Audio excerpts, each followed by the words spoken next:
Good afternoon. Welcome back, Oakview DC friends, to part 2 of our special Earth Day video. So remember, in part 2, I'm going to show you how I am choosing to reuse and recycle today. I am going to reuse a winter plant and repot it so that I can recycle it into a spring/summer plant. So for that, I'm going to reuse this poinsettia. As you probably know, you may recognize them from this picture here. Poinsettias are traditionally given or bought around Christmas time. They are a traditional Christmas plant because of their super bright red flowers. This one, I believe, I got a couple different ones this year, and I believe this one actually might have red flowers with white spots on it, because they have different varieties. Some of them have white petals, some have red petals, that's the most common, and some have red petals with white spots. So I think this might be that. I guess we'll have to wait and find out. But as you can see, it lost all of its pretty red petals, and for a little bit it was nothing but just plain dead looking stalks, and I almost thought to throw it away because I was thinking, you know, it's lived its life and it's served its you know, Christmas season cheer for my house, so I don't need to keep it. But then I got to thinking about it, and I was like, you know, we don't have to throw things away nearly as much as we do.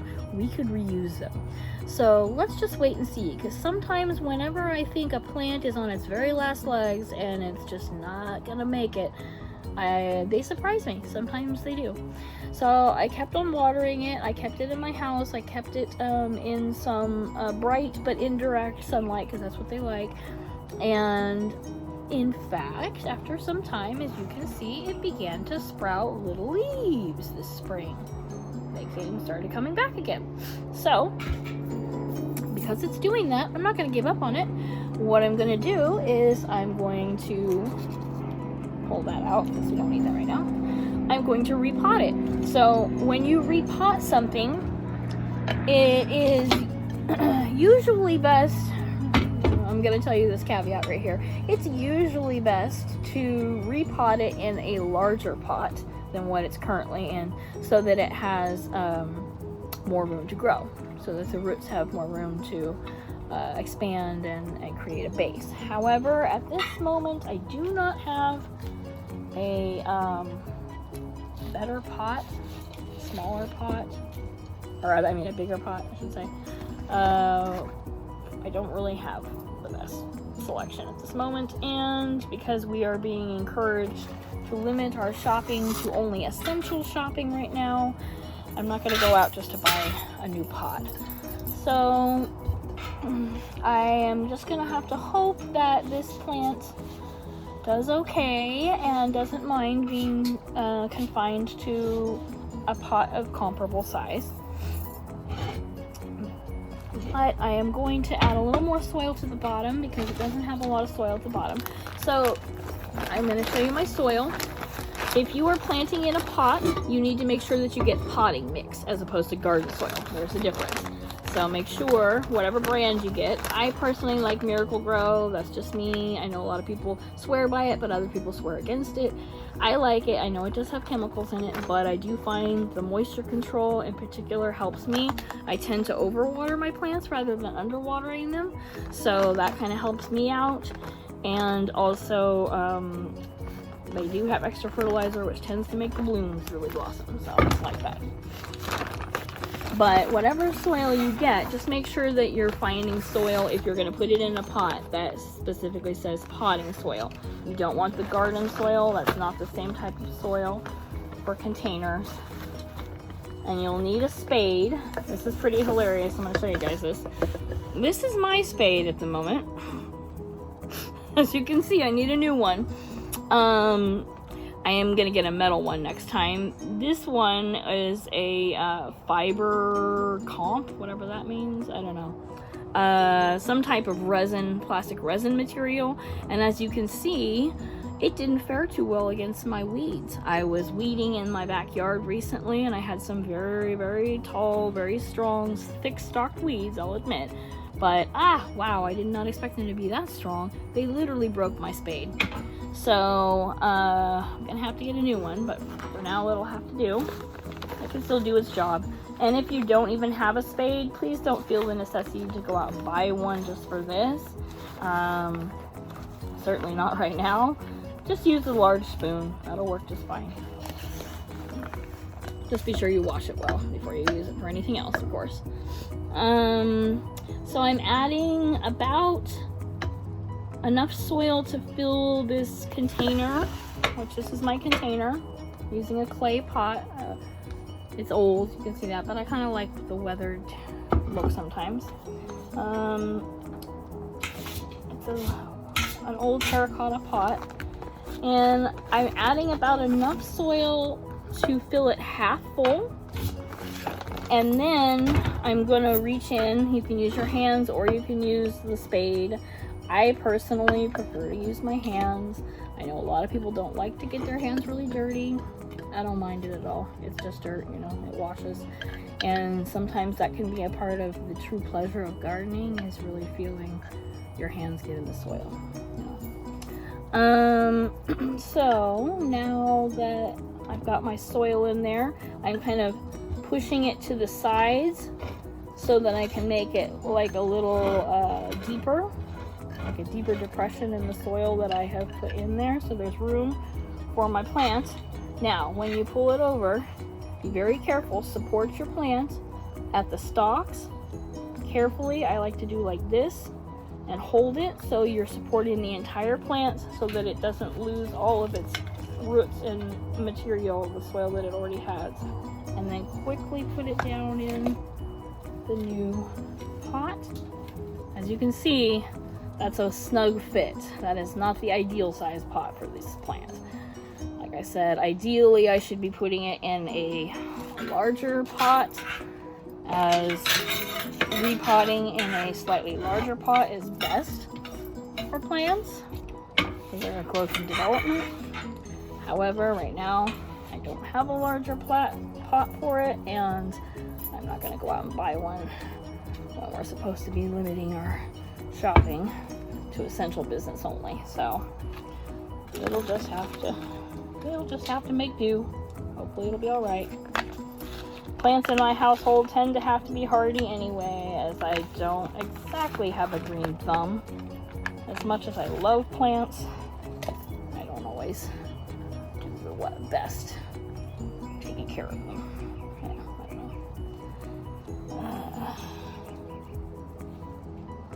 So, okay, you just make sure you add enough of the original soil so that it has a good mixture of original and new soil, and then top it off at the top. You don't want it to get too high up though. You want to press it down so where when you go to water it for the first time, all the water is not just going to be pouring off the sides. So that's why I want to make sure to push it down in there. I'm trying to get it down in without making too huge of a mess, and I've already failed. So now last part is you're going to very carefully add your water. You do want to water the whole plant. Make sure that the plant gets enough water so that the soil is all dampened throughout. That's really going to help the plant to take root in the new combined soil. And it's going to help it recover from the shock. And yes, I did say shock, because when you plant a plant or you repot a plant, it always goes through some amount of shock. As you can imagine, it's kind of like moving houses. If you've ever moved your house before, you know how stressful that can be. And for plants, you know, their pot is their house if they're a potted plant. And so if you're changing their house on them, and of course they don't have any way of understanding what's happening, you can't tell them, oh, okay, we're changing your house now. So they're going to experience some shock. Plants are living beings. They do have feelings in a way. So yeah, they're gonna find it upsetting, and so you need to try to minimize that upset as much as possible. So make sure that you have some nicely watered soil, nicely moistened for them to really start taking effect. They're helping them put their roots down. And then I personally, some people choose to fertilize or give their plants some plant food immediately after repotting. I personally do not do that because, like I said, repotting and replanting is a stressful time for your plants, and giving them fertilizer, surprisingly, or nutrients can be a little stressful too. Even though it's like food for them or vitamins, it's just something that is more than what their natural environment regularly gives them. So it can be a bit of a shock, like a chemical shock to them. So when they're already undergoing one shock from having been transplanted, I personally don't feel that it's a great idea to make them go through another shock and give them chemicals for fertilizer. I wait until maybe like a week after I've repotted, and then I'll feed them. So, okay, so that's it. So now I'm gonna put my little sign back in there. So just in case anybody's wondering or they forget, they need to know instructions about how to take care of it. We know that it's supposed to be a poinsettia, and maybe we'll see once we get around to rolling through summer and fall and back into winter again. Perhaps it'll bloom more red blossoms next year. And if not, well, hopefully it'll just get a new life as a green spring and summer plant. So I hope you guys enjoyed planting a plant with me, part 2 of the video. And I hope that you guys find something awesome to do to celebrate Earth Day today. Either go plant a plant or a tree, read a great Earth Day book. I linked a few books and videos for you guys and some Earth Day songs on the Google Classroom. Go check those out. Go check out the www.earthday.org website. Find out more about Earth Day. Tonight, if you can, watch a Planet Earth episode with your family, or an Our Planet episode. I plan to do that myself. Both of those series are wonderful, amazing series all about our planets and the natural environments that we live in, and the animals you can find in those, and what we need to do to help protect and preserve them. Another great series is 7 Worlds, 1 Planet. So if you get to watch any of those, I highly recommend them. So I hope everybody has a great Earth Day and a wonderful Wednesday, and I will see you in the next one. If you like this video, be sure to give it a thumbs up and to click that subscribe button, hit that notification bell, and you'll be sure to get the rest of our videos. And until next time, take care, guys.